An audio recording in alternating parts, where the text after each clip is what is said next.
You're watching World Without Rule of Law. Welcome to the Southern Virginia homestead. And this is another segment of an unscripted moment. Today I want to talk more about choices. And I know we've talked about that before, but specifically as it relates to the choice between unification and division. So every day we have choices in our lives, and those choices shape who we are. And if we make good choices, we'll have good outcome, good life, good consequences. If we make poor choices, we'll have poor outcome, poor consequences, poor life. And that's pretty much true no matter who you are or what aspect of life we're talking about. Lately, I see so much negative hate and vitriol, like on social media and even in the news. So recently we talked about it with some friends. I try to limit my exposure to the news and to social media to a certain degree, and I realize that I'm at a point where, number one, I don't trust the sources. Number two, we can't affect any change from what we see in the news or on social media. And number three, I just feel like I have too much to do here. I have too much to concentrate on in my own life. Now, is that short-sighted to a certain degree? Maybe. But it's just where I am. I just can't constantly watch the crazy cycle that never ever seems to end. So that's just where I am with that. And good, bad, indifferent, I don't know. But it's frustrating to just listen to the commentary over and over. And, take the president. This group hates him, this group loves him. It's just never ending. No side is going to convince the other side. When you're talking about leftists and right-wing conservatives versus left-wing, leftists, socialists, communists, call it whatever you want. It's communism, really. When you talk about those two sides, there's no such thing as discussion, right? There's no such thing as an intelligent discourse of dialogue that could actually lead somewhere. It's just and it's just over and over, and it never ends. And you see the cycle of the memes and the memes or memes, whatever you call them, and the things like on Facebook and on social media, and they come in cycles. Like, I saw one before, and I can't remember what it was, but I'll surf through my Facebook feed. I like to keep in touch with friends that live far away and people I haven't seen in a long time, but of course mixed in with that is all this crap. And so you'll see these things, and I purposely make an effort to try not to really get involved with that or to comment on that. But you'll see like a meme or meme, however you say it, and I'll think man, I saw that a year ago. Like, people are still dragging up stuff about Obama. So the right-wing conservatives are just as guilty as the leftists. So what do I think about Obama? Number one, it doesn't matter. Number two, whatever it is, it's history. He's not the president anymore. Why drag that stuff back up? So see, the reason why is because there's a conscious effort to divide. And if we allow ourselves to get caught up in the vitriol and caught up in the emotion of that, and that's all that really is, each side emoting their own, their own ideas and their own beliefs. Again, like I said, there's no positive outcome. There's no solution. There's no end result to these conversations that's going to lead somewhere constructive. No side is convincing the other side. It's just endless blather and emotion. People that are just pouring out their emotions, hating. It's non-productive, right? So with those choices that we have every day, there's a basic fundamental choice that every person can make. And when you wake up in the morning, think to yourself, and it has to be a conscious effort, I believe. Otherwise, I mean, for me it is. Otherwise, I'll definitely get caught up in that crap. But the choice is this. You know, am I going to do what I can to promote division? Or am I going to do what I can to promote unification? And if I can focus on that, if I can say I want to unify, and if I can't unify, I at least I don't want to contribute to the division.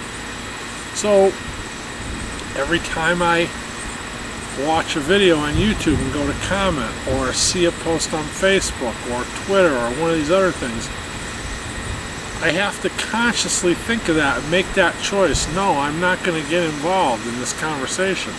I'm not going to post. I'm not going to put my 2 cents, because there's nothing new under the sun, right? There's nothing new that anybody has to add to any of these conversations. The latest one in the thing was like the Epstein death, right? You know, it was the Clintons, they killed him. Well, he committed suicide. What about who cares? The guy's dead, it's gone. I mean, was there malfeasance there? I don't know. If I did know, could I do anything about it? There are people out there that know definitively the answer to that. There's no outcome. There's no consequences for anybody. Nothing is going to change. Nothing is going to change in that whole situation. So why do I want to expend energy and emotion arguing with some left-wing knucklehead, or even not even arguing with people, but just feeding into that cycle of blather and hate, and, you know, it's just like the Obama thing. Like, why are people, and right-wing conservatives are guilty of this, why are you posting memes about Obama? Obama was a clown, okay? He's gone. Get over it. Because you know what? You can be 100% right in what you're saying. You could post some meme showing Obama doing something ridiculous and saying, Obama, you know, hit share or like if you think Obama was the worst president the United States ever had. Do I think he was the worst president the United States ever had? Well, number one, it doesn't matter, because he was the president he was, and whatever I think about it isn't going to change it. And if I say yes, I do, I'm not going to convince somebody that loves him to think that. All I'm going to do is feed into that cycle of emotion that, you know, I'm going to emote my feelings, and somebody else who feels the same way is going to reinforce, yeah, you're right, and 10,000 people share it and whatever. The fact is, Obama's gone. And that's just Obama, like that's just one example. We need to move on. We need to, you know, they're tearing Trump apart. What do I think of Trump? It doesn't matter what I think of Trump. Trump is who he is. Trump is doing whatever good he's doing. He's doing whatever bad he's doing. At the end of the day, I mean, I was going to say history will show who Trump is, and I don't believe that'll be the case, because I think history is written from the perspective, you know, it's shown from the perspective of the people that are writing it. I don't even believe history is true as history anymore. You know, there's revisionist history. They're trying to go back and change things that already happened. So if they're getting away with doing that, taking down these monuments and all this other stuff, what confidence do I have that people are going to accurately record the present to show accuracy when it becomes history? I don't. And it doesn't matter what I think. And it doesn't matter my opinion about Trump or my opinion about Obama. My choice every day is to unify. I want to unify. I want to move past that. You know, and so this could kind of be a challenge. If you're going to go on Facebook or make a comment on YouTube or anything else, let it be positive. Let it be to encourage, to strengthen, to help build up somebody. And if you can't do that, if you choose not to do that, if you don't have it in your heart to do that, that's okay. Then just don't say anything. But when you purposely put that negative stuff down there, when you purposely try to cut somebody down, rip somebody to shreds, Do people make mistakes? Yeah. Is Trump like, let's look at Trump. Is he perfect? Look at King David, right? King David was a murderer, an adulterer. Yet he was, some would say, arguably the best king that Israel ever had. He was referred to as a man after God's own heart. Because he was the leader Israel needed at that time. Now people make a parallel to Trump and King David. I kind of see the parallel. Am I going to say Trump is the King David at this time? I don't know. Maybe he is, maybe he isn't. I'm not making that statement. But all I'm saying is, if I can't put anything positive down about Trump, I'm not going to put anything. Because he's got his struggles. And he's doing what good he can do. And if he's making mistakes or doing other stuff, then that's going to just be part of life, because it is for everybody anyway. But I believe the man has his hands full fighting against this hate and vitriol. I believe that probably a very large percentage of his efforts is to try to quell these people that are ripping him to shreds. And that's not constructive. Right or wrong, bad or good, that doesn't solve any problems. That doesn't do anything. And these leftists that are devoting their careers and their lives to doing that, they're not serving their constituents. That doesn't serve the American people. To purposely go out and try to propagate that division, it doesn't do anybody any good. It doesn't force change. It doesn't make the Trump administration think about it one day and say, wow, they're right, we should completely change 180 degrees how we think and do things. They're not gonna. If my neighbor could be a Democrat, he could be a leftist, I could be a Republican and be a conservative. But you know what? At the end of the day, we should be able to meet at the fence. I see him struggling, I should be able to go over there and help him. He should be able to, and does, come over here and help me. And I don't know his politics. We don't speak politics. But you know what? It doesn't matter what his politics are. Because if I look over there and I see him struggling, and I say to myself, any part of the inside of me says, oh, look at him, good for him. That no good socialist, leftist piece of garbage. I'm glad he's over there struggling with that, whatever he's doing. I'm going to sit here in my window and I'm going to watch out and I'm going to laugh at him. He gets what he deserves. Or I can go over and help him. Which is better? Which solves a problem in society? Which works to bring people together? Because at the end of the day, our politics don't matter. He's the only house that's visible from my house, here, all the way around me. I want to be on good terms with him. I want to have a relationship with him. I want to have a community with him, because we are in a position to help each other. We are in a position to support each other. And even if he wasn't the only person in the, that I could see, I would still want to have that. Because I want to have that with everybody.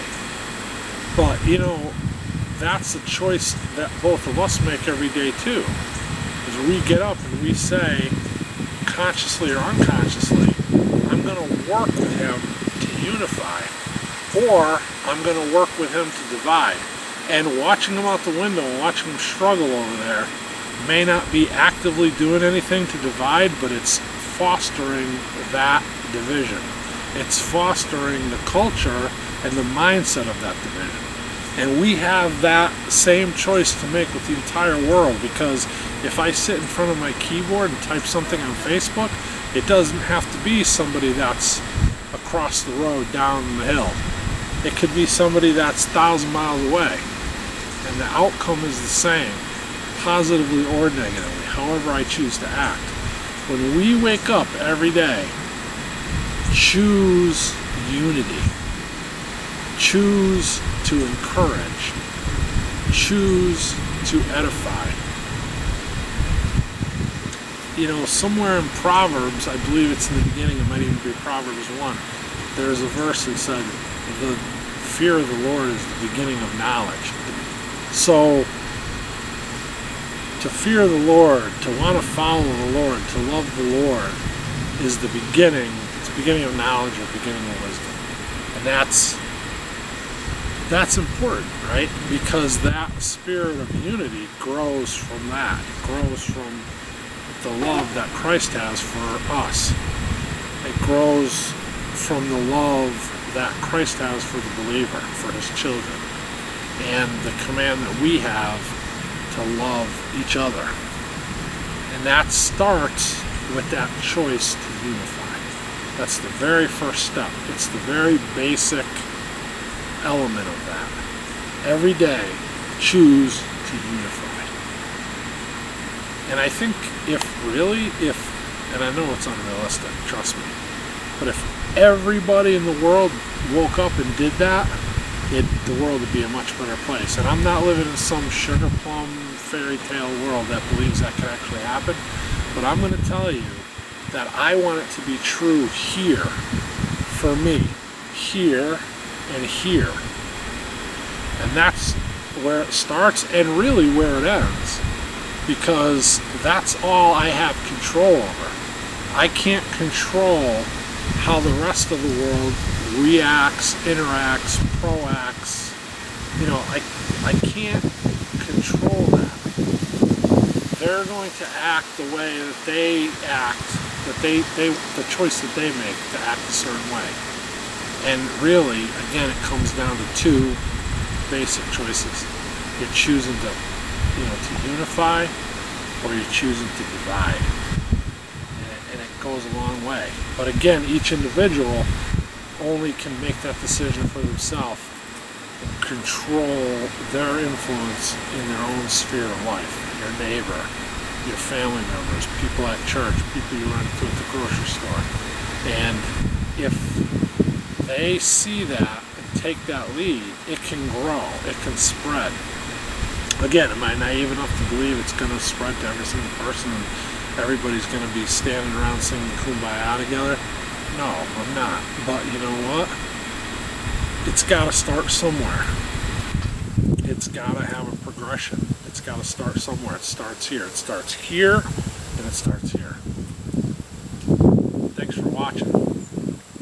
I love y'all. God bless you.